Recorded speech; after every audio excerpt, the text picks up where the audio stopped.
Hello, welcome to Treb Talk. I'm your host, Treb, and thanks for joining me today. The President of the United States has just announced, or is actually celebrating at this moment, the Inflation Reduction Act. And I actually have several questions that I think needs to be answered. First, who's paying for this? So, who's actually paying for this Reduction Act? Is this coming out of our taxes? Second, will this really reduce costs on health insurance, prescription drugs, and energy? Think about it. If we're paying more in taxes,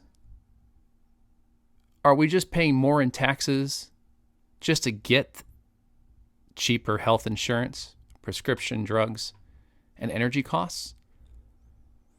How is that going to balance out? So go ahead and watch this video, and then we're going to discuss it. Thanks. That doesn't mean I'm going to speak any longer. Folks, welcome to the White House, everybody. And thank you, Lavette, for this. This law is for you and for the millions of people like you, good, decent, hard-working Americans. And how about James Taylor, a voice that heals our soul and unites a nation and a good friend? I don't know where James is probably smart enough to be under the shade of the tree over there, or I've taken off. But James, thank you, thank you, thank you. And we're joined by many champions for the American people. The first one of my best champions, is the First Lady, Jill Biden. I thought she was teaching, but she's here. Vice President Harris, who's not only a great vice president, but become a great friend. And the second gentleman, as well as Speaker Pelosi and Leader Schumer and Joe Manchin. Joe, thanks for sticking with what you said you'd do. Appreciate it. And the committee chairs who worked for almost 2 years to make this law real. And all the House and Senate Democrats who stood together and never, ever, ever gave up. This couldn't have happened without every single one of you, and that's in the literal sense in the Senate. Every single one was required because the other team didn't want to play. And all our distinguished guests, CEOs, advocates, activists, thank you for joining us. And what a great day. Exactly 4 weeks ago today, I signed the Inflation Reduction Act into law. A single most important legislation passed in the Congress to combat inflation, and one of the most significant laws in our nation's history, in my view. I said it then, and I'll keep saying it. With this law, the American people won, and special interests lost. Say it again. The American people won, and special interests lost. Folks, we're going to lower prescription drug costs, lower health insurance costs, lower energy costs for millions of families. I'm going to take the most aggressive action ever to confront the climate crisis and increase our energy security, ever in the whole world. And that's not hyperbole, that's a fact.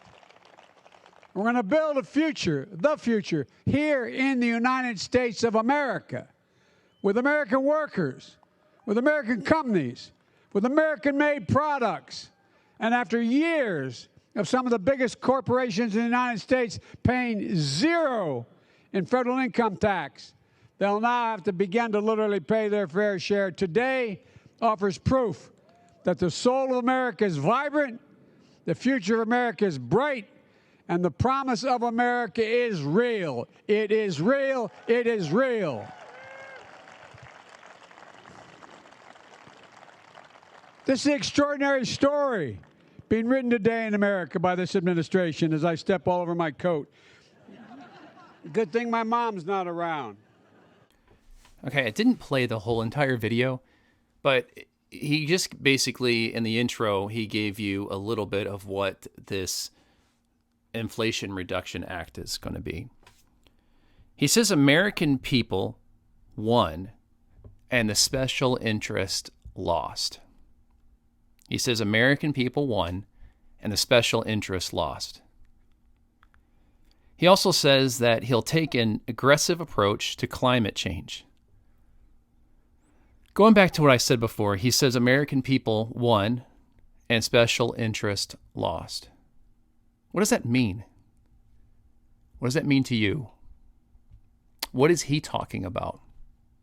What's he thinking? What is his administration? What do they want to do? What's their focus? He says he'll take an aggressive approach to climate change. Well, we already know that an aggressive climate change approach has been seen in California. We know that they're stopping, I guess, the sales of gas cars. So now you can only purchase an electric car. How difficult is that going to be for the American people or for Californians, right? Think about how expensive electric cars are. I have an electric car, but I bought mine used. And I bought it when it was cheap. I was I was at the right place at the right time. Let's just put it that way. I bought mine 3 years ago, and my electric car, I only paid a little over $9,000 for it. At that time, our gas prices were low. Not many people were looking at electric cars. They were still, Tesla was still popular. I bought mine. Mine's a Nissan Leaf, and I've had nothing but good things to say about it, about having an electric car. I enjoy it. I would like my next vehicle to be electric as well. Now, the reason why I purchased an electric car is because I wanted to learn how to use them, and I saw that the infrastructure is there. It's not. It could be better, but it's going to take a long time for us to have that infrastructure. And when I mean by infrastructure, I mean having EV pumps, what I call them EV pumps or EV electric stations. There's not as many as there should be, but I'm able to make it work. And I have to plan my routes and everything, but it's fine. I enjoy it. I enjoy having an electric car. But I got mine at a good price at the time. That was 3 years ago. Now, buying an electric car now, that's a different story.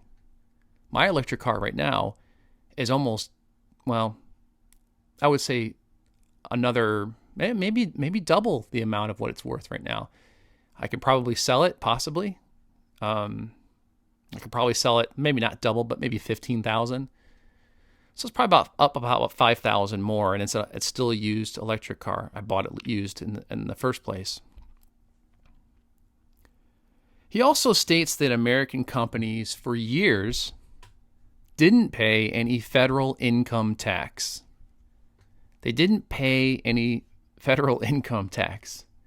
I find that hard to believe because I'm assuming if you're a company, you have to pay both federal and state income tax. So if he's saying that they haven't, which I don't know if I agree with, are they going to be paying more? If that's so, what's going to be happening with these companies? Like, what's going to become of it? Are the companies going to stay here in America if they have to pay more? How much more are they talking about? My understanding is that they are going to pay more within the Biden administration because the amount of money this administration has spent, already. I have a feeling that our taxes, and we've already seen it, have been higher over the past 2 years. By spending more money in taxes per year, that's going to keep our businesses from staying in America. And yes, I believe that they'll do business elsewhere, and that's going to hurt our economy. We want to reduce the taxes, federal and state, for large businesses and also small businesses as well. We want to keep them here because they create jobs. When they create jobs, the people that have those jobs are also paying federal and state taxes. So which one's better? Do you increase the state and federal taxes on these companies just to pay off this deficit? Or do you do you have the companies pay less in taxes, less in federal and state taxes to keep them here so they can hire more people? And then people feel a lot better when they're working, right? They feel a lot better when they have a job. And then what do they have to do? They have to pay federal and state taxes. We all do. So take a look at that. Let me know what you think about the video. If you have any questions, please comment down below. And I appreciate you watching this video. If you haven't, please subscribe and click on the like button. Also, you know what? No, don't click on the like button. Destroy that like button. That's what I like to say. Destroy that like button. And also press for notifications. You want to make sure you get notified for any videos that I put out there. And hopefully you will get those notifications. Well, thanks for joining me, and I look forward to talking to you next time.